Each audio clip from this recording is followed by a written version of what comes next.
Morning. बच्चों, आज हम लोग जानेंगे कि महत्तम समापवर्तक क्या होता है, इसको कैसे निकालते हैं, इसको निकालने की कितनी विधियां हैं। इससे संबंधित बेसिक जानकारी पहले के वीडियो में दी जा चुकी है। यदि इसको समझने में कोई समस्या हो तो उस वीडियो को आप ज़रूर देख लीजिएगा। महत्तम समापवर्तक, इसको हम कई नामों से जानते हैं।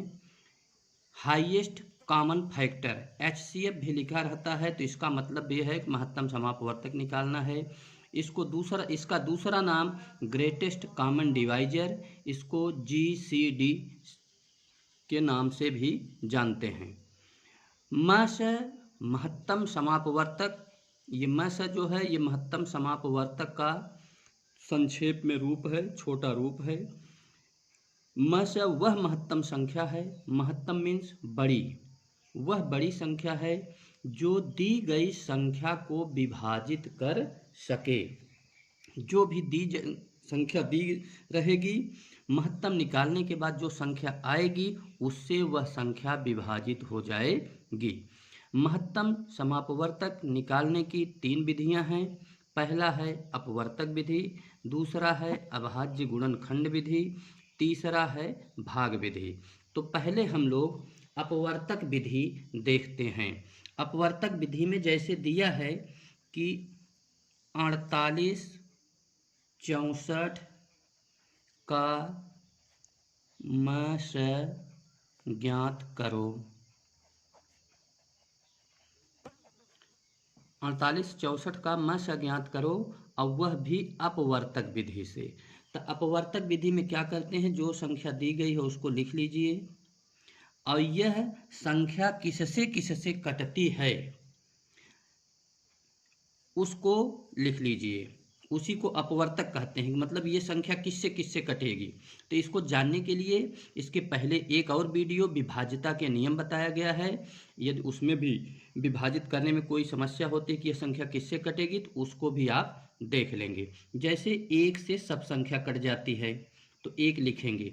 इसके बाद यह इकाई के स्थान पे 0 2 4 6 8 रहता है तो 2 से कटती है, तो इसको भी लिखेंगे। 3 से कटने का रूल बताया गया है, जो जो संख्या दी रहे उसको जोड़ लीजिए। अगर वह योग 3 के पहाड़े में आ जाता है तो 8 और 4 12, तो 3 चौक 12, 3 के पहाड़े में आ रहा है इसलिए यह 3 से कटेगा। इसके बाद आप विभाज्यता को रूल देख लीजिएगा, ये 4 से भी कटेगा। जिससे जिससे ये कटे उसको आप लिख लीजिएगा।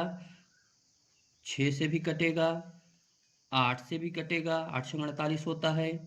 इसके बाद ये 12 चौक 48 होता है, 12 से भी कटेगा। 16 3 48 होता है, 16 से भी कटेगा। इसके बाद ये 24 दूना 48 होता है, 24 से कटेगा, और 48 को भी आपको रख लेना है। ये मस अपवर्तक विधि से हम निकाल रहे हैं। दूसरा है 64। अब इसमें 1 से कटेगा, 2 से भी कटेगा, ये 3 से नहीं कटेगा। 6 4 10 होता है, 3 के पहाड़े में 10 नहीं आता है। अब 4 से भी कटेगा, ये 8 से भी कटेगा। इसके बाद जिससे जिससे कटे उसको आप देखते जाइए। 16 चौको 16 से भी कटेगा, 32 से भी कटेगा, और इसके बाद ये 64 लास्ट में ये आधा हुआ। इसके बाद 64 को लिख देना है। अब इसमें आपको सार्व अपवर्तक क्या है, सार्व अपवर्तक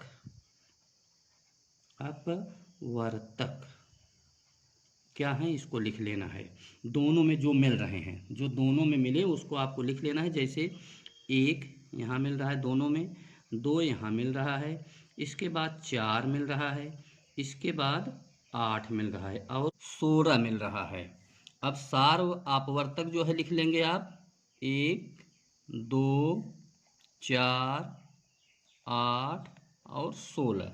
तो ये मस है, महत्तम समापवर्तक है, इसलिए इसमें महत्तम मीन्स सबसे बड़ी जो संख्या होगी वही मस हो जाएगी। मस बराबर आप लिख देंगे 16, और इस 16 से ये जो संख्याएं जिनका आप मस निकाले हैं दोनों कट जाएंगी, और 16 से बड़ी कोई संख्या नहीं मिलेगी जो इन दोनों को काट पाए।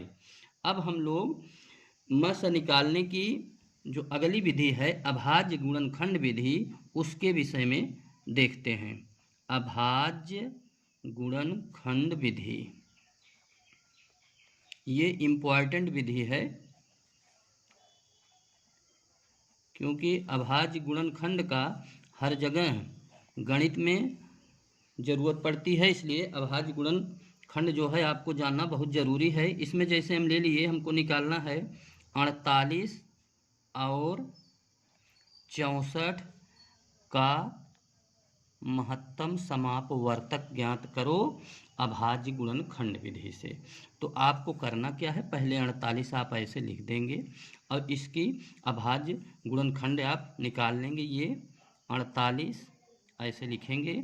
इसके बाद ये अभाज्य गुणनखंड विधि आपको पहले अभाज्यता के नियम में ये विधि बताई गई है, इसको आप देख लेंगे। यदि आपको समस्या होती है, ये 2 से 48 2 से कट जाएगा, तो इसको 2 से काटिए। आप अभाज्य संख्याओं से ही काटना है, 2 3 5 7 11 13 17 19। पहले सबसे छोटी संख्या से काट कर देखना चाहिए। तो 2 दूना 4 और 2 चौक 8, फिर ये 2 से कट जाएगा, 2 1 के 2, 2 दूना 4, फिर ये 2 से कट जाए, 2 छंग 12, फिर 2 तिहाई 6 और 3 1 के 3, ये हो गया। तो इसको आप लिख लेंगे 1 2 3 4, 4 बार 2 है तो 2 गुणते 2 गुणते 2 गुणते 2 गुणते 3। और इसका आप गुणा करके देख लेंगे 48 के बराबर है कि नहीं है। तो 2 दूना 4, 4 दूना 8, 8 दूनी 16, 16 तियाँ 48, 48 और 64 का निकालना है। तो 48 का भाज्य गुणनखंड हम निकाल लिए, अब 64 का निकालिए। 64 ये ऐसे ही आप खींच लेंगे। ये भी 2 से कटेगी 64, ये संख्या 2 से कटे, क्योंकि इकाई के स्थान पे 0 2 4 6 8 रहता है, तो 2 से कटता है।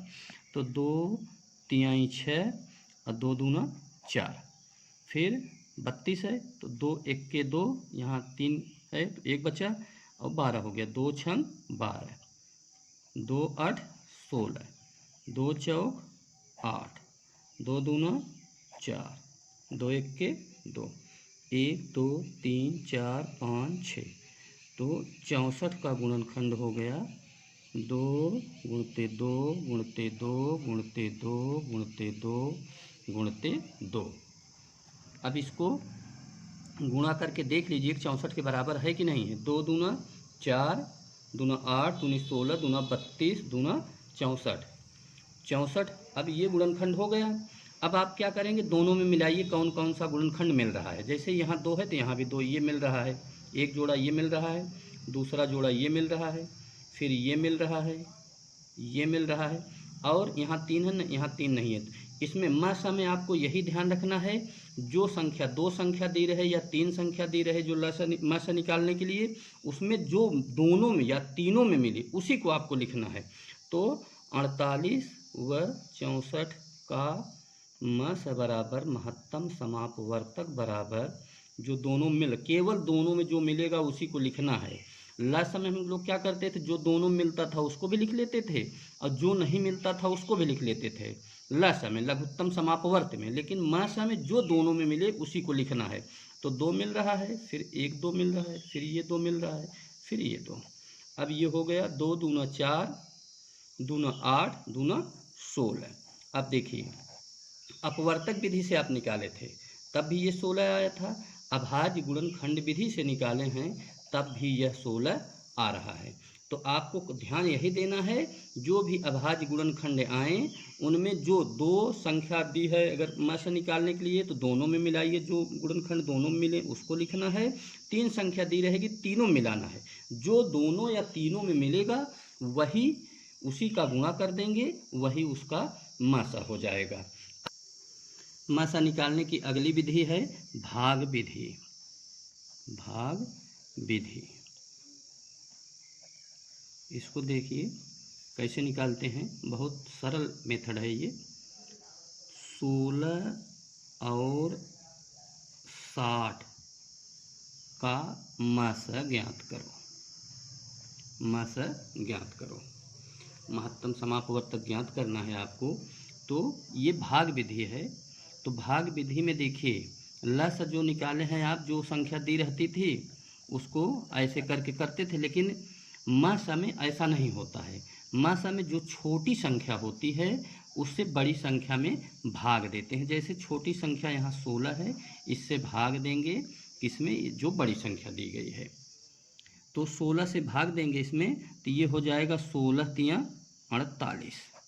ये अब 10 में से 8 गए 2 और 5 में से 4 गए 1, ये 12 आ गया।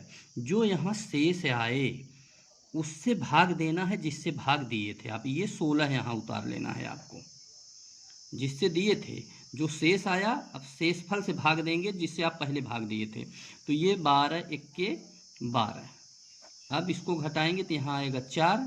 शेष फल जो आए उससे ही भाग देना है जिससे पहले इसके भाग दे रहे हैं आप 12। अब देखिए 4 तिहाई 12। तो अब देखिए ये जहाँ बिल्कुल कट जाए, 4 तिहाई 12, ये संख्या बिल्कुल कट गई, तो इसका 16 और 60 का मासा हो गया 4। मासा कितना हो गया 4। 48, 64 व 72 का मासा भाग विधि से देखते हैं कि इसमें 3 संख्या दी गई हैं, इसको आप कैसे निकालेंगे।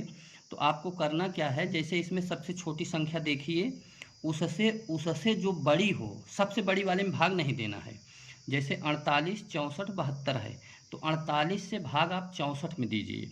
आप 48 से भाग 72 में ना दीजिए, 48 से भाग 64 में दीजिए। देखिए 48 भागे 64। अभी इसके पहले जो लगाए वो 2 संख्याओं का मासा था, लेकिन ये 3 संख्या है, तो कैसे करेंगे तो इसको बता रहे हैं। तो 48 से 64 में भाग देंगे तो ये आएगा 48 इक्के 48। घटाएंगे तो ये 14 में से 8 गए 6 और ये बचा 5, 5 में से 4 गए 1। तो यहाँ जो शेष आएगा, जो शेष आता है उससे ही भाग देंगे जिससे पहले भाग दे रहे थे आप। ये अब देखिए 16 तियाँ 48, ये कट गया, लेकिन अभी 48, 64 की बात हो रही है। अभी एक संख्या 72 है, तो जिससे ये कट जाए, 2 संख्याएं लिए हैं जो, उसमें जिससे कट जाए, जैसे ये 16 से कट जा रहा है तो 16 से भाग आप 72 में देंगे। अब 16 से भाग आप 72 में दीजिए। तब देखिए 16 दूना 32, 16 तीन 48, 16 चौको 64, ये 4 बार गया।